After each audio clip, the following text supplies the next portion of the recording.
But now we're just going to demonstrate the off-axis rotation that happens when these things are going around corners at 35 miles an hour. You can crash. Go for it, son. Give it some. Go on, lie down. See, not only does he bounce off him, but the force vector spins him around and completely disorientates him. You can sit down now, mate. Thank you very much.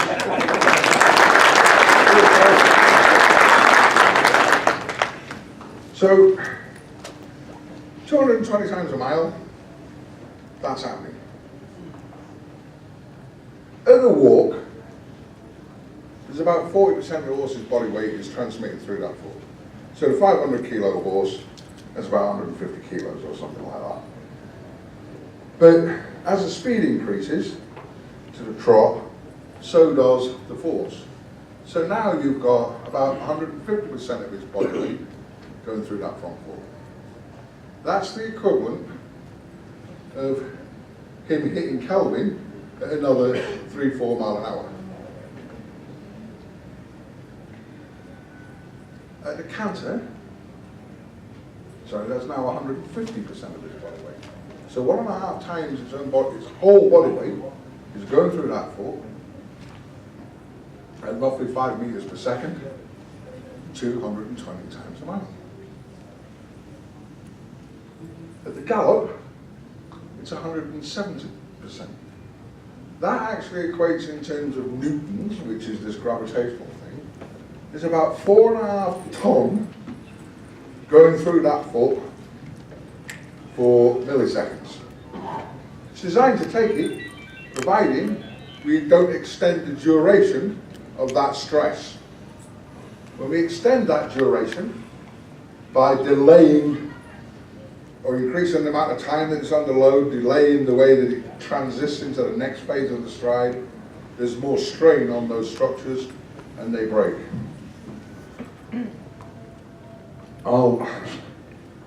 Here's our little painted specimen that you saw us shooting earlier.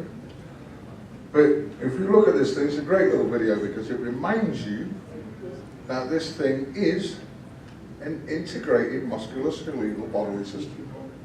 If you look at that video while that's going around, every single component that you can see is moving in equilibrium with all the others.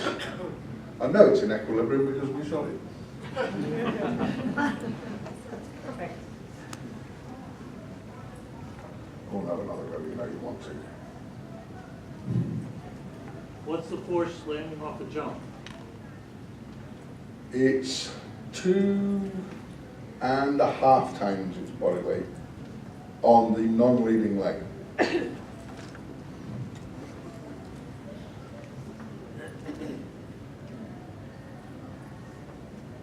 Oh, you've had it once, that's what you're getting, I'm afraid. Whatever you want to.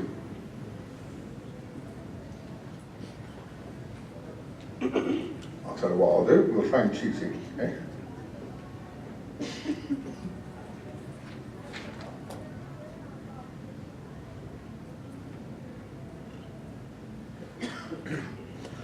There you go. You can see, well, watch the tendons, flexor and extensors moving. Look how all the joints move, look how the ribs move, look how the spine moves and how that interacts here with the sacroiliac in the hips, down here to this power transmission. So everything you do to this horse's foot is going to affect everything along that little chain and vice versa. From front to back, back to front. There's 205 bones in there and 700 muscles, all of which can be subjected to strain by being overworked. Those bones which support the weight, which travels down in straight lines through the center of mass, are stabilized by the addition of a series of ligaments that control or limit the amount of off-axis movement. There is some, the joints aren't all hinge-like. There's some slight, what they call collateral motion, but the ligaments hold it together. The tendons, I didn't put that one in, but the tendons affect the movement.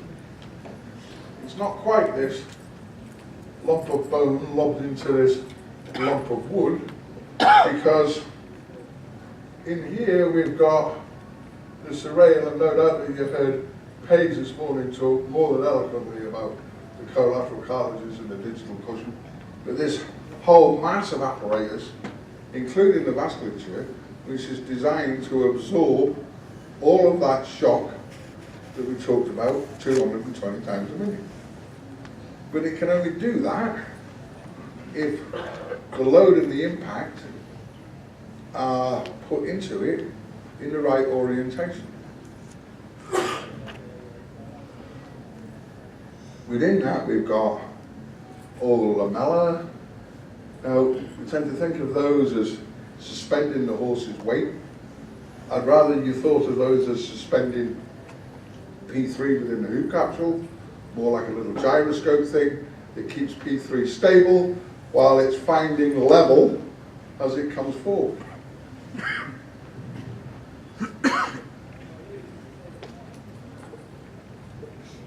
We've got 4 different layers of tubular density and this interdigitation of the lamella, the chorea, then all the vasculature.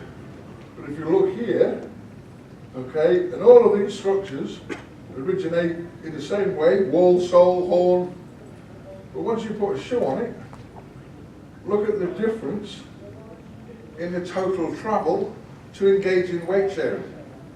If there's nothing there underneath it, like it's working on firm ground, it's never going to reach there. As it pushes down, the only place that it can go is out. When it goes out, what do we call that? Flare. But I've already described to you that when it flares, migrates laterally or dorsally, it's losing height.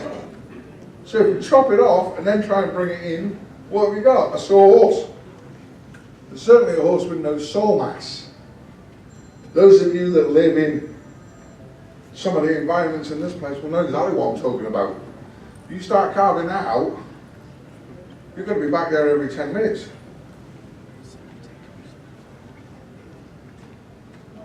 But it's pliable and it's malleable.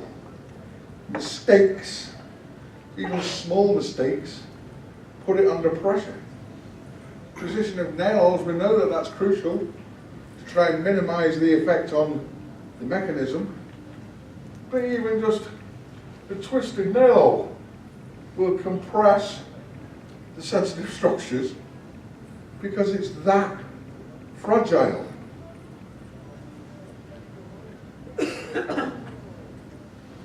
Okay. It takes weight 40-60, you all know that. I'm going to skip through this just a little bit. Okay, but that's roughly about 4 kilos per square centimetre. Weight sharing.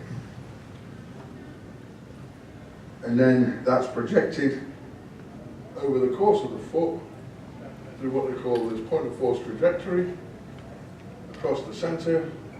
So you've got a different amount of load at impact, loading, mid-stance, and unrollment, and in a different place. A little rational thinking will tell you that the damages or the distortions that you see in different parts of the foot come at different times of the stance phase. So crossed heels is generally at the impact and loading phase. Flared quarters during the loading phase because it's got nowhere to go. That bend at the toe is during the unrollment phase because there's more leverage.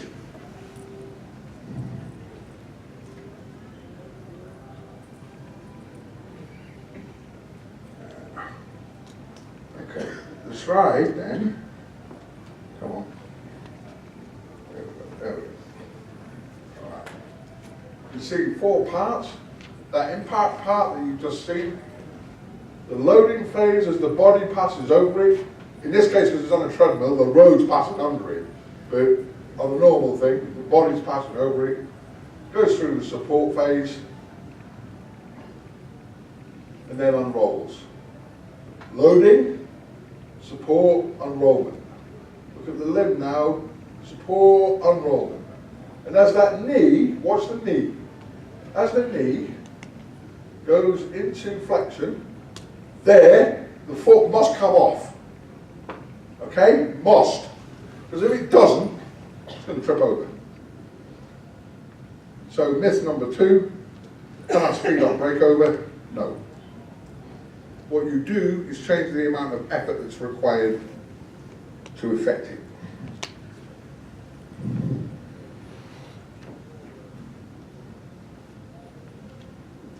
%of that shock is dissipated up to the level of the fetlock in the first 5 milliseconds.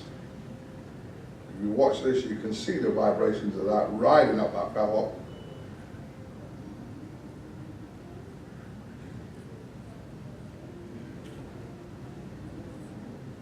Bang. See all that vibration through the soft tissue structures there?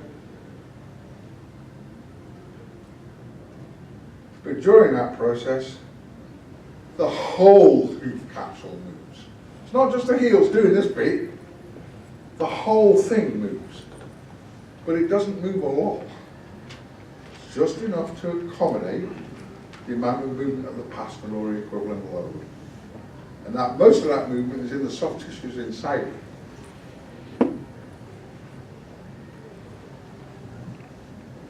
On top of that, it's got this built-in hemodynamic shock absorber, the blood supply. It's like a big waterbed. That's why Kelvin survived the crash, and he's still waiting for the paramedic.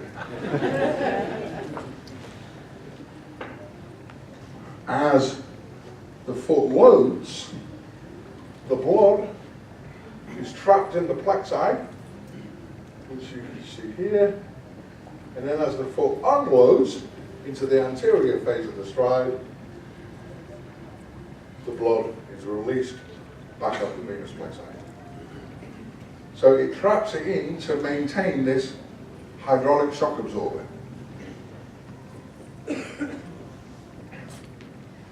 But as it's doing that, here's Pollock's video, you've all seen that. As it's doing that, look what's happening here when you've got a shoe fixed to it. See those twists and bends in those laminae? And then those horn tubules, look. And that's because it's restricted by this. That's being pushed down into a gap.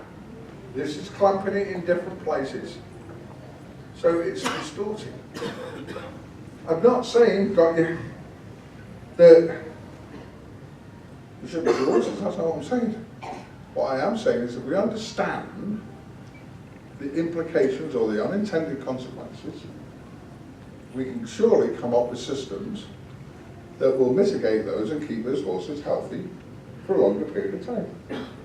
Because one thing is for sure, they're not going to do some of the jobs of work that are asked of them in some environments without shoes. Which is why we're still all here, and the fads and the movements come and go. But we do kind of need to pay attention to what some of these people are saying to us along the way. So that for us is about paying attention for our benefit, to make our life easier. Because if we can understand it better, we can control it better, it means we're not there for 2.5 hours scratching our head thinking, what the bloody hell am I going to do with this? Because we've got it under control, because we've designed the fault out.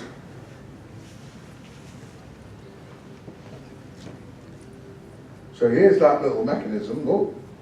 And if you looked at that, you see the horny bit hardly moves at all. We now look inside. There you go again. See, the heels don't move out a lot. But the soft tissue structures within inside expand and fill all the voids and allow the top of it to expand to absorb that shock, pushing that frog stay down and engaging that frog in weight sharing And each time it does that, as it lets go, it returns to its original shape. I'm going to just, because I am being pushed for time, I'm just going to skip to a little interesting bit, because the rest of this is just anatomy. So if you'll bear with me for a minute.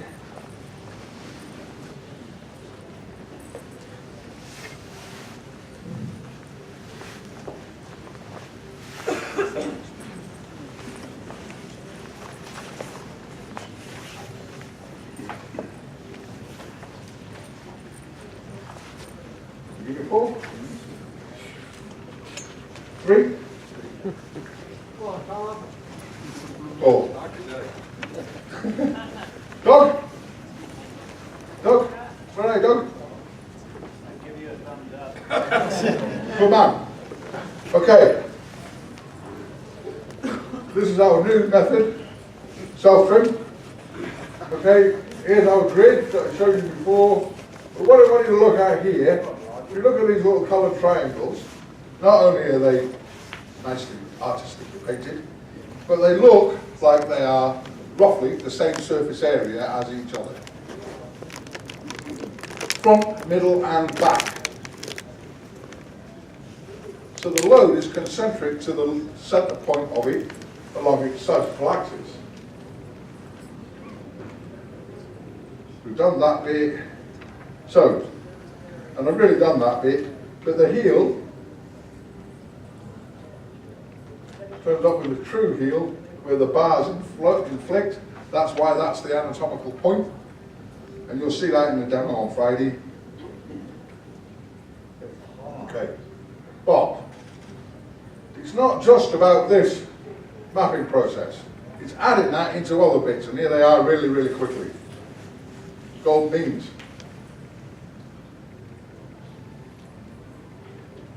Come on. The length of the dorsal hoop wall, irrespective of shape, no, matches the distance from the toe to the center of rotation. Yeah, you'll go a shot if you try to find anywhere. Yeah. And the distance from what Dr. called his dot, or the insertion of the flexor tendon, to the widest point of the original frog are the same. So you've got that square grid and these proportions